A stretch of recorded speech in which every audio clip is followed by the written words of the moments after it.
Soy Mari Carmen Rosano, creadora de la cumbre virtual Sé tu Maestro desde Uruguay, y en esta oportunidad tengo el agrado de presentar a un amigo de Colombia, Álvaro Cardona. Él trabaja en coaching empresarial, es psicoterapeuta y además es docente. Te doy la bienvenida, Álvaro, ¿cómo estás? Muy bien, gracias Mary. Un gusto estar aquí y aportar desde la experiencia a pues, este conversatorio.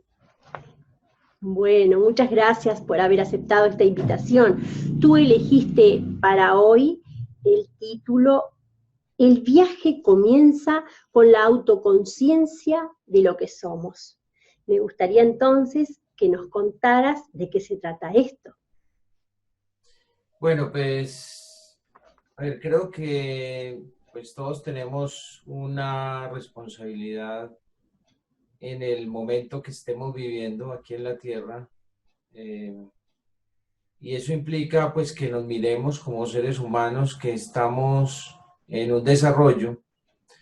En la medida en que nosotros nos miramos acerca de todo lo que nos obstaculiza o lo que también nos facilita una vida mejor, podamos abrir caminos para ayudar a otros a evolucionar, inclusive pues a nuestro propio beneficio y felicidad, ¿cierto?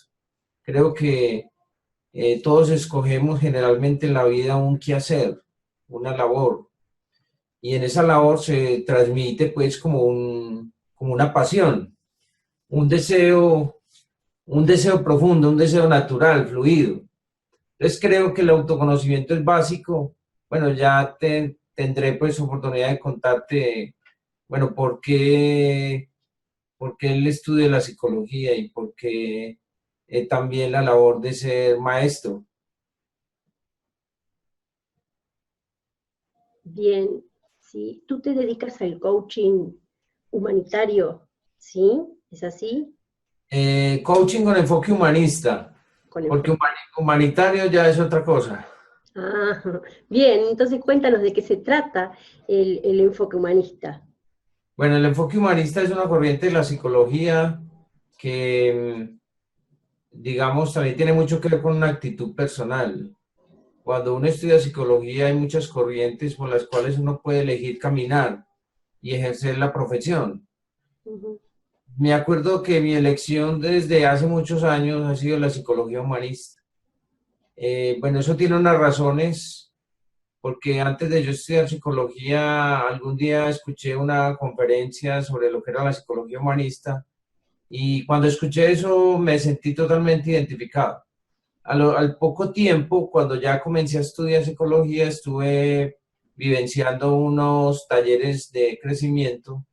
y también me sentía supremamente identificado lo que era el enfoque gestáltico, basado en la terapia Gestalt, el enfoque de la logoterapia también, que también tuve pues como oportunidad de acercarme por esa corriente.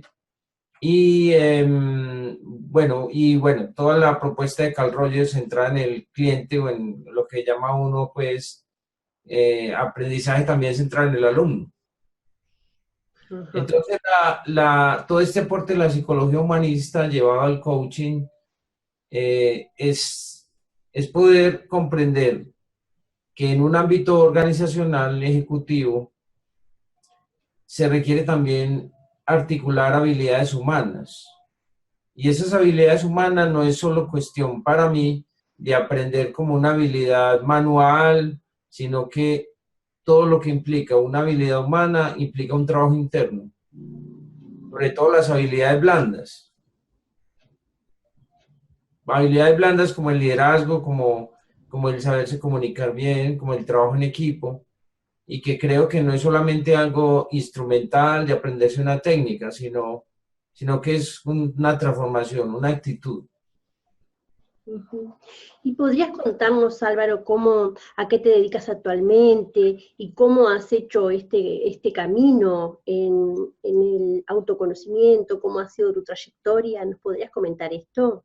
Claro, claro, mira, pues actualmente yo pues soy maestro de una institución del gobierno. en el cual acompaño aprendices en gestión humana que tienen que llevar acá, pues que su proyección es estar en empresas para trabajar en el área de gestión humana. En ese rol de instructor, pues tengo la oportunidad como de llevar a cabo todo este conocimiento y experiencia que también abarca la psicoterapia, ¿sí? Y la psicología. Entonces, el ámbito organizacional requiere pensar a ese ser humano, que no solamente como una persona que está contratada para realizar una función, sino como un ser humano que tiene necesidades de muchas índoles, necesidades como las que habla Maslow de autorrealización, inclusive de ser creativos, ser innovadores, de todo lo que implica aportar a la belleza y el crecimiento del mundo. Entonces, creo que el ser humano que va a estar a cargo de un proceso de gestión humana debe generar espacios en una empresa para que el ser humano sea valorado en la totalidad de lo que es, en la complejidad de lo que es. La complejidad que implica acercarse a un mundo psicológico, a un mundo espiritual, porque lo cognitivo hay formas ya muy prácticas de medirlas, y lo práctico también, pero lo que es más humano nos deja siempre, nos quedamos cortos. Por eso pues se ha ido avanzando lentamente, pero se ha ido avanzando a temas más complejos y llevarlos a la vida laboral.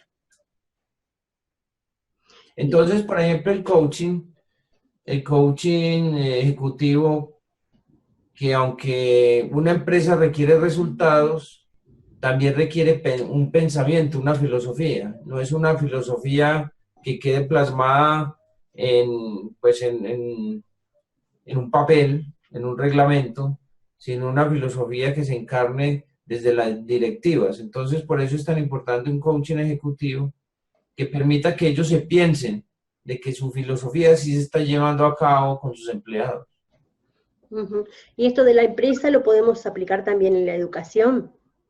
Claro, total, total.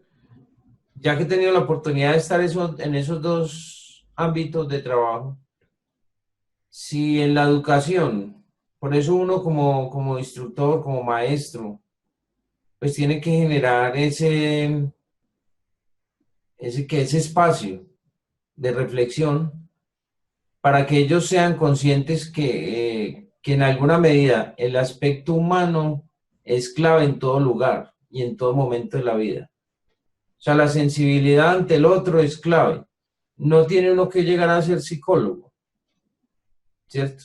Pero sí saberse relacionar con el otro en el ámbito empresarial o en el ámbito educativo, que esa sea una coherencia, que eso sea un reflejo permanente de lo que uno hace. Entonces, que no sea solamente decirlo, sino que uno también lo esté aplicando y lo esté reflejando en cada una de las palabras, acciones que uno transmite. Bien, ¿y tiene algo que ver tu elección de hoy? ¿Tiene algo que ver con algo personal, algo que nos quieras contar? ¿Cómo fue que te motivaste para estar eh, cada día profundizando en el autoconocimiento y tratando de ayudar a otros en su propio autoconocimiento? Sí, yo creo que a uno pues la vida le pone situaciones, ¿cierto? Y creo que hay varios factores. Cuando pues desde muy pequeño creo que como he tenido dificultades con el tema de la visión, eso me ha llevado a ir a ver más allá de los ojos, mejor dicho. Entonces es una búsqueda de precisamente esa frase del Principito de que lo esencial es invisible a los ojos, es totalmente válido.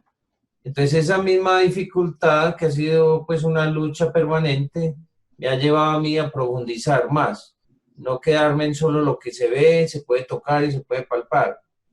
Entonces mucho de mi interés por profundizar en el ser humano no está enmarcado en ningún condicionamiento. Creo que eso va naciendo, uno va sintiendo una energía que lo va llamando a uno a la búsqueda permanente. Entonces, El camino espiritual también me ha llevado a eso. Creo que en una época fui muy obediente con ciertos grupos, pero también uno necesita cierta rebeldía para cuestionar cosas que aprendió. Pero ese camino considero que también es válido y muy fundamental trabajarlo, porque, porque no solamente todo se queda en lo psicológico, ¿cierto? Y tampoco todo se queda en lo espiritual. Entonces quiero decir con eso que hay un llamado, una voz interior, que igual que cualquier persona la puede sentir, la puede escuchar. Hay que darse el espacio para uno escucharse, porque estamos llenos de distractores por todos lados. En la actualidad, pues ni qué decir del internet, las pantallas móviles, todo esto nos tiene distraídos por todos lados, la publicidad, bueno. Yo creo que hay que abrir momentos de silencio, de quietud, precisamente para escuchar lo que uno realmente quiere. Y eso que realmente uno quiere, pues irlo mostrando con convencimiento, ofreciendo los espacios e irse abriendo el camino, porque uno se abre camino, las personas uno las va encontrando en el camino que lo van llevando a donde uno quiere estar. Entonces, eh, creo que, creo que ese llamado al autoconocimiento es también una vivencia personal que me llevó pues a esto. Bien, yo cuando buscaba expertos para participar en la cumbre y dar un mensaje a todos los colegas, los maestros, los profesores, los docentes, los educadores, encontré en la web algo que me llamó mucho la atención y que por eso me acerqué a conocerte, que fue un artículo que hablaba de profesor, maestro, artista, terapeuta, y me gustó mucho ese enfoque que le dabas y como que se exaltaba allí la importancia que tuvieron los educadores en tu vida. Sí, yo creo que ese artículo, no sé si recuerdan la fecha, pero ese artículo ya lleva un buen tiempo. Creo que fue uno de los primeros artículos que escribí, no sé si tiene la fecha por ahí de 2003-2004. Sí, pero está muy interesante igual el contenido, me pareció. Exacto, entonces, pues una vez pues me lo hiciste volver a mirar. Sí, queda uno sorprendido de que la vigencia de lo que escribí allí está viva todavía, ¿sí? Claro. Eh, bueno, frente a eso, hay unas palabras claves ahí, ¿cierto? Que es el maestro, profesor, el artista o terapeuta, porque considero que artista, porque también el arte es un medio por el cual podamos expresar nuestras potencialidades. Claro. Entonces, el arte también como una vía de sanación. Creo que es posible a través del arte obtener otras miradas y encontrar la paz espiritual por medio del arte. Cualquier arte, pues sea teatro, sea danza, sea pintura, sea fotografía, sea video. Todo esto es arte. Creo que el arte, pues, para mí debe estar inmersa en todo proceso educativo. Es decir, inclusive pensaría que hasta esas materias que son tan duras como las matemáticas, como la física, y eso tiene una belleza, la física tiene una belleza. Claro. No solamente la belleza de los números al contarlos, sino la estética que trae todo eso. Entonces creo que el arte también nos pone en una situación de mirarnos, de reflejarnos a través de símbolos. Entonces, la simbología que trae el arte para mí es muy poderosa, creo en eso. También es un arte el ser maestro, el ser profesor y el ser terapeuta. Arte en el sentido, como lo llamaba Eric Fromm, como una disciplina que se adquiere, Ujú. que vamos puliendo, que nos vamos puliendo esa piedra preciosa la vamos puliendo y eso requiere trabajo. Entonces, no es un trabajo a veces como tan visible cuando se coge pues una piedra para irla puliendo, sino que es un trabajo más de lo intangible, pero que se nota y se evidencia. O sea, las personas que tienen un trabajo interno, que se piensan a sí mismas, se les ve la paz, se les nota la tranquilidad, se les ve, se refleja en ello de cómo se ha ido yendo esa agresividad Sí. que muchas veces nos invade la vida cotidiana. Ujú. Yo elegí justamente de tu artículo una de las frases que más me gustaba, que dice, la clave fundamental del maestro es tener una actitud tranquila, es ser testigo y no juez de lo bien y mal hecho, sino más bien descubrir dónde se obstaculiza el fluir único de cada estudiante. Me gustó mucho esa frase y bueno, me ponía a pensar, ¿no?, de qué manera el autoconocimiento puede ser una herramienta para lograr esa actitud tranquila.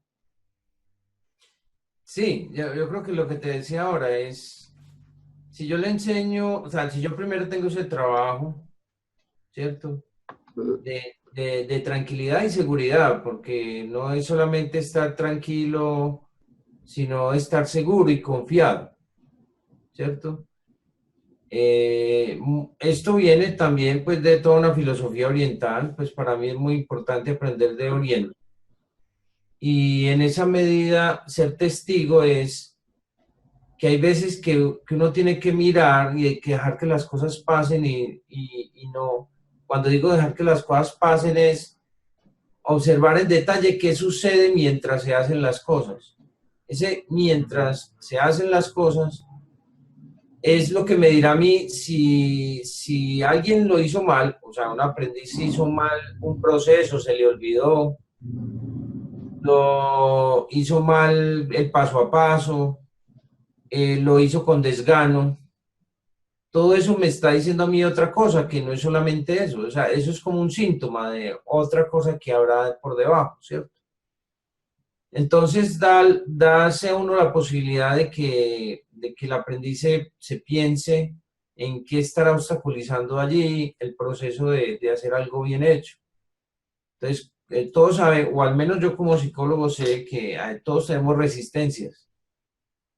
Se las hago saber a los aprendices porque la resistencia, los mecanismos de defensa están en la mayor parte del tiempo operando cuando vemos algo difícil. Cuando alguien nos pone un reto, nos defendemos. Cuando alguien de pronto nos pone como vea, hay que hacer esto para mañana y eso tiene un nivel de dificultad, lo que hacemos es defendernos. Eso lo vemos los profesores, maestros, lo vemos en los alumnos todo el tiempo. Pero en lugar de, claro que precisamente uno de los trabajos del maestro es poder acompañar y exigir. Entonces, que yo no vaya a exigir algo de lo cual no haya acompañado. Que cuando yo exija, le exija al otro también en la medida en que ya va adquiriendo el paso a paso, va adquiriendo habilidades. Entonces, yo no le puedo exigir al que tiene más dificultad de la misma manera al que no la tiene. Entonces, para mí es más importante saber que el que tiene la dificultad, bueno, bien sea poder hablar, permitirle expresar dónde está la dificultad.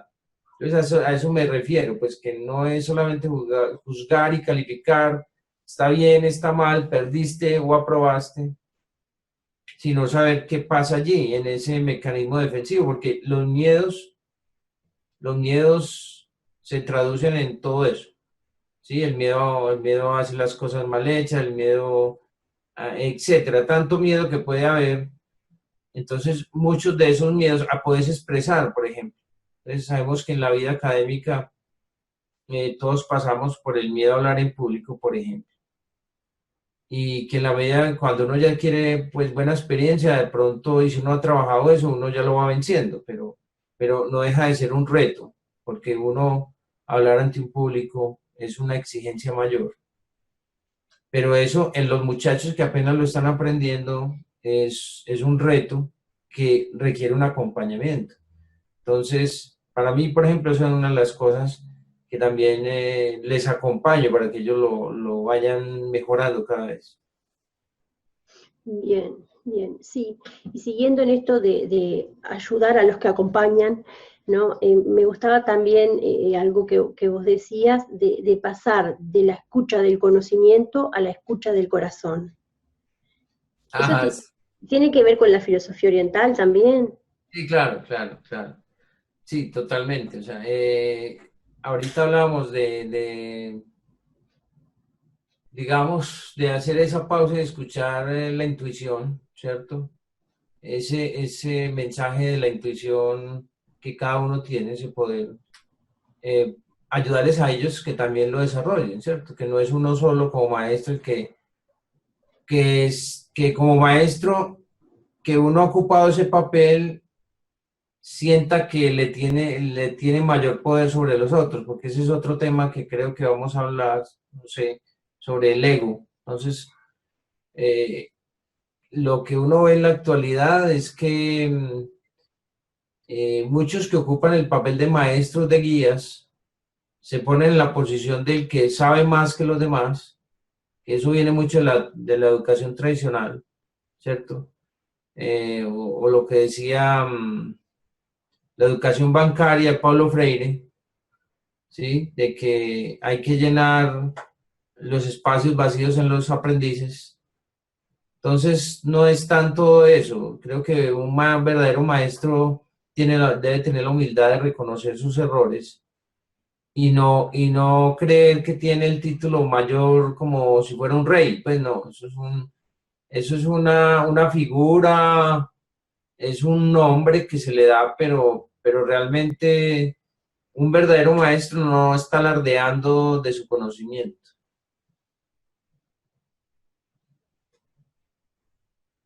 No te escucho, se te fue la voz.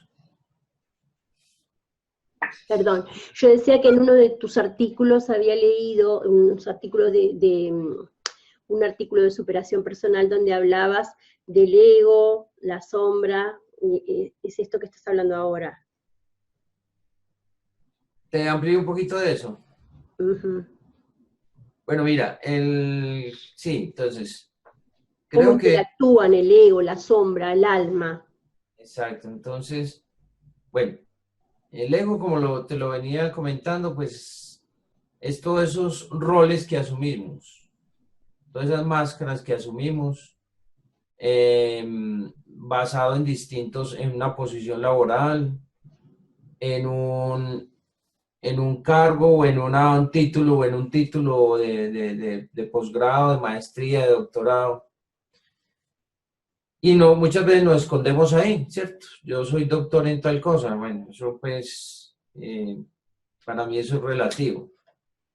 Entonces, si sabemos que el ego pues es esa máscara social, yo pues prefiero no quedarme ahí, pero hay algunos que se quedan ahí y no permiten que el contacto con el otro pase de ahí, ¿cierto?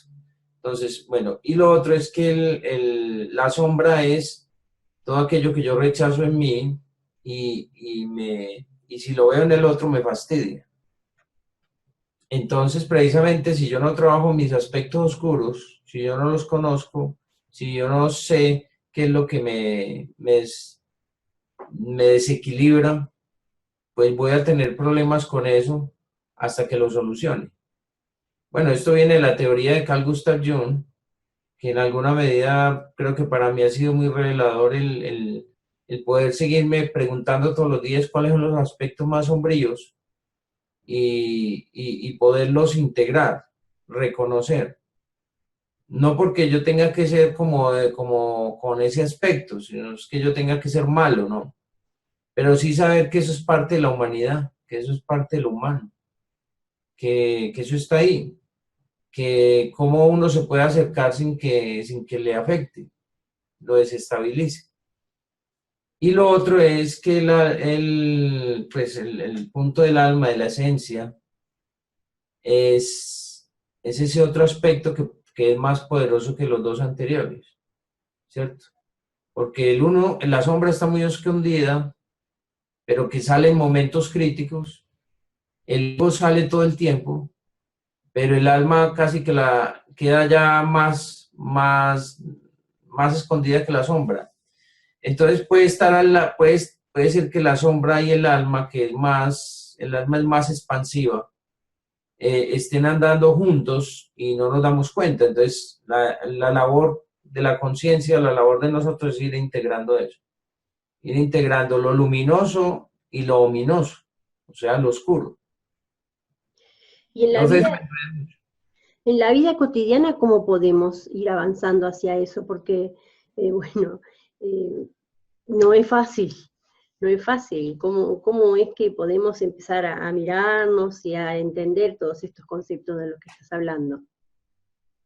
Mira, en la vida cotidiana, pues primero que el maestro cuando conoce esos conceptos que vienen mucho de la psicoterapia, sobre todo el de sombra, empezar a generar actividades con los aprendices para que ellos también descubran su sombra, esos aspectos rechazados. Entonces, todos en la vida, en alguna medida, antes de llegar a una institución educativa, bien sea porque sea a nivel profesional o secundario, tenemos algo que hemos dejado atrás porque ha sido reprimido o porque ha sido desvalorizado, porque hemos dejado de soñar, porque todos tenemos alguna herida también, ¿cierto? Una herida. Y esa herida puede salir en cualquier momento, no quiere decir que tuvo que salir en una época tal, no. O sea, en cualquier momento de la vida a uno le puede presentar una situación que le abra la herida.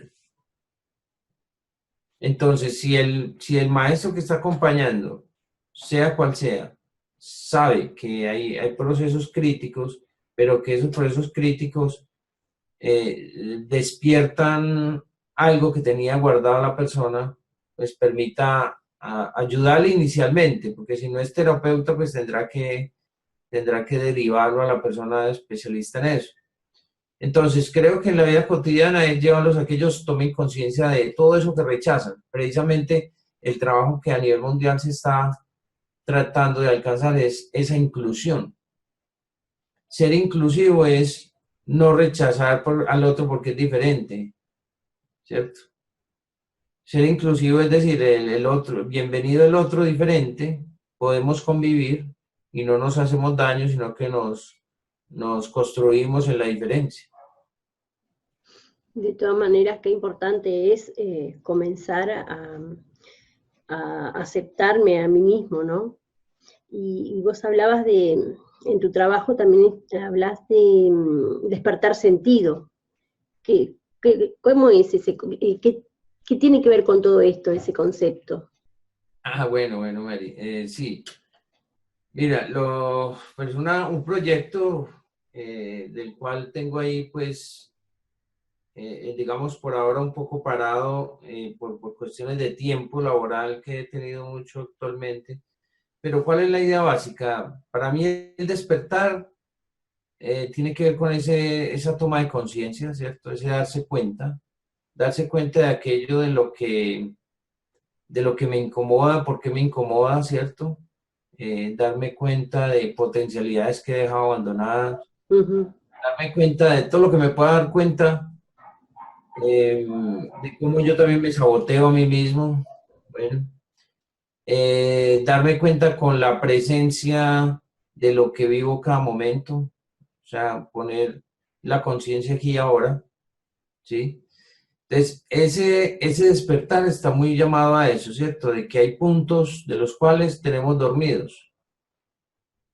Entonces, los tenemos dormidos porque los relegamos, porque los aplazamos, porque nos da miedo sacarlo a la luz, y despertarlos es expresarlos, ponerlos a rodar, ¿sí? Y despertar sentido porque creo que el tema de vivir es algo profundo, entonces cada uno debe encontrar su sentido en la vida, en lo que hace.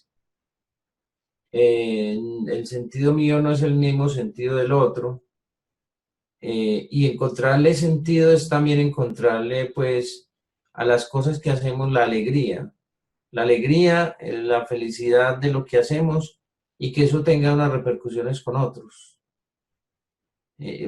con una comunidad. Entonces, para mí no es cuestión solamente, de pronto algunas tendencias de coaching hablan de desarrollar habilidades. Para mí va mucho más allá de desarrollar habilidades.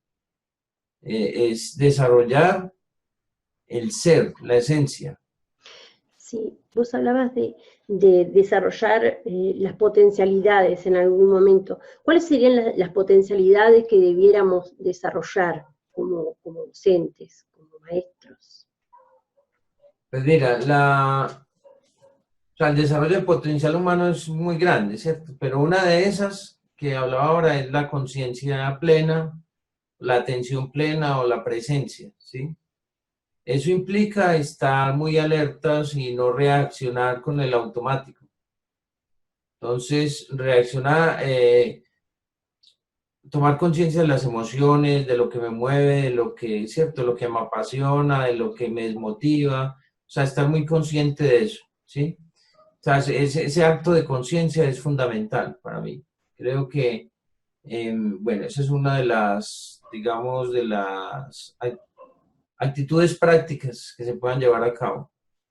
Lo otro es tener el tacto suficiente para observar al otro con sus reacciones, ¿cierto? Digamos que si el otro reaccionó de X o Y manera, pues bueno, no reaccionar, no engancharme con reacciones automáticas en los demás, sino Claro. poder abrir un espacio o de conversación posterior o permitir que el otro digamos que en su momento de desesperación vaya buscando el equilibrio, ¿cierto?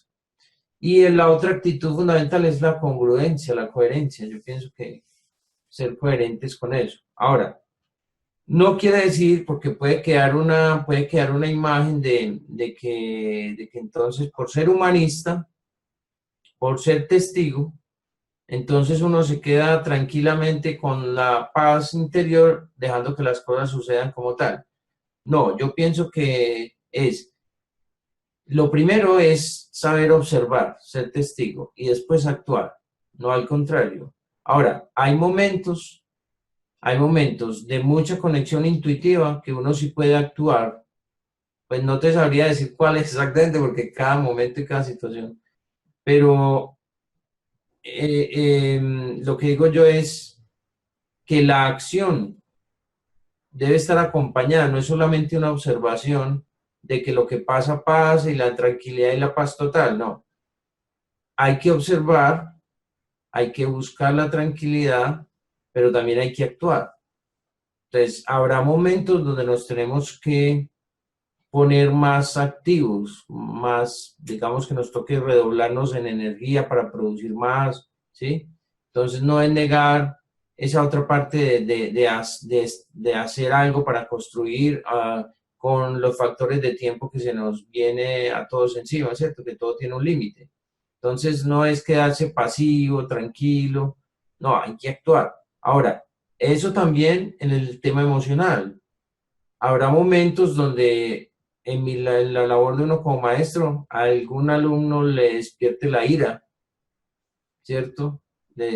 O haya mucho desorden de un grupo que no quiera atender, entonces a uno se le despierta, ¿cierto? Ese don de mando. Entonces, y listo, o sea, si uno se enoja en cierto momento, enojarse, pero si ese enojarse no ofendiéndolos a ellos.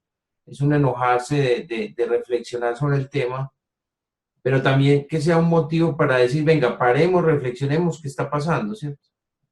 Entonces, a veces los regaños son necesarios, pero no para que se conviertan en la cotidianidad, con la amenaza, porque creo que uno como con la punta de amenazas no aprende bien. O sea, un aprendizaje significativo está dado con el placer, con el disfrute. Pero sí hay momentos, digo yo, que hay momentos que hay que apretar, que hay que exigir. Entonces, no es que todo sea la paz y que todo sea suavecito, no, hay momentos de apretar. ¿cierto? Entonces, pero hay momentos, son momentos muy claves, son momentos muy claves, a eso me refiero. O sea que por lo que estás diciendo, también tenemos que permitirnos expresar el enojo, por ejemplo. Sí, claro, pero cada vez que lo expresemos, que nos preguntemos si ese enojo no viene de otra parte de mí, de otra situación, ¿sí? Y si en ese enojo, cuando yo manifesté el enojo, no ofendí o desvaloricé a un aprendiz, ¿sí? Entonces, que ese enojo refleje, bueno, que se haga el llamado de atención por la falta de compromiso sobre algo, ¿sí? Y que se haga con firmeza y que también se refleje que es necesario creer en las capacidades del otro, porque hay alumnos que no rinden por pereza, ¿cierto? Y si uno no cree en las capacidades si uno no les da confianza, no lo hace, o el miedo, pereza o miedo. Entonces me parece que, claro, no hay que negar que esa emoción es natural en todo ser humano, ¿cierto? Entonces, bueno, a eso me refiero. Bien, y eso de a veces, vos decías no creer en las capacidades, que hay que creer en las capacidades del otro. Eso tiene que ver cómo yo mismo valoro mis propias capacidades, ¿no? Sí, yo creo que, a ver, alguien de afuera te muestre algo, o sea, creo que a todos nos ha pasado que nos hagan ver algo que tiene mucho valor y uno no se lo ha dado. Entonces, en alguna medida, eso es como un aporte, pues, al otro para que se dé cuenta de eso, ¿sí? Entonces, pienso que sí, hay momentos en que uno necesita a alguien que se lo haga ver.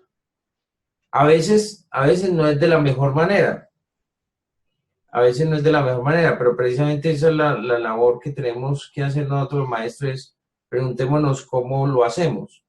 Pero siempre habrá algo por descubrir. Yo creo que hay muchos tesoros que no hemos descubierto. Precisamente uno con los años puede darse cuenta que le gusta el arte y un tipo de arte y dedicarse al arte, que de pronto ha sido un deseo muy relegado en la vida, pues poniendo un ejemplo. Pero sí sabemos que hay genios, grandes genios que han expresado toda su capacidad precisamente cuando tienen más de 60 años. Sí, claro. ¿Será que se sienten más libres? Sí, puede ser. El tema de la libertad, sí, claro, total ahí. Bueno, Álvaro, me gustaría que pudieras sintetizar todo esto que nos estás diciendo como para tener algunas pautas básicas para comenzar a mirarnos, ¿no? Y a mirar a nuestros alumnos. Bueno, mira, yo pues no soy muy amigo de recomendar tips ni consejos, pues no soy muy amigo de eso, pero creo que es necesario sí destacar algunos elementos. Dentro de esto, pues precisamente, digamos que tener ese interés permanente por descubrir el ser humano, porque, y eso implica pues leer, o sea, tener las lecturas adecuadas, ¿cierto? Para mí, por ejemplo, beber, cuando digo beber es alimentarme del conocimiento, el conocimiento del oriental, de la filosofía oriental, para mí es un mar grandísimo y que creo que hay que mucho aprender de allá. Pero a la vez que yo vaya leyendo, vaya aplicando eso, ¿cierto? Por ejemplo, esa es una vía. La otra vía creo que para mí que ha significado con gran importancia es destinar tiempo para la meditación. Entonces, bueno, bien sea que uno entre a un curso de meditación o bien sea que uno haga un proceso de acompañamiento inicial y ya después cada uno dedique su tiempo. Entonces puede ser meditación o yoga, porque eso le permite a uno entrar en contacto con el cuerpo, con las emociones, con lo espiritual. Bueno, entonces creo que esas son, y lo otro es que pensar en que cada encuentro de aprendizaje con los alumnos pensar en que aunque haya un tema de por medio que haya que enseñar, siempre haya una manera de aproximarse a ellos de forma distinta, poniéndoles algo, una actividad lúdica que genere en ellos alegría, que genere en ellos integración, que genere expresiones de afecto, ¿cierto? Que entonces que esas habilidades para convivir y apreciar lo del otro también se den, independientemente del tema que uno maneje. Entonces yo diría que siempre pensar,